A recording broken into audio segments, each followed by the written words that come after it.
It is high time we started engaging with some of our youth, some of our people who have not seen, to talk about the dangers of instability and the benefits of stability.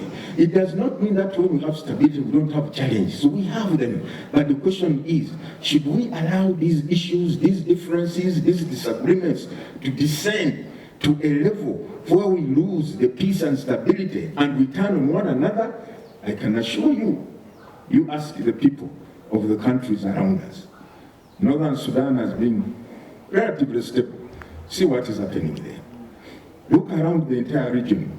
We are like an isolated island. Ugandans, the burden is upon us to say we don't want instability.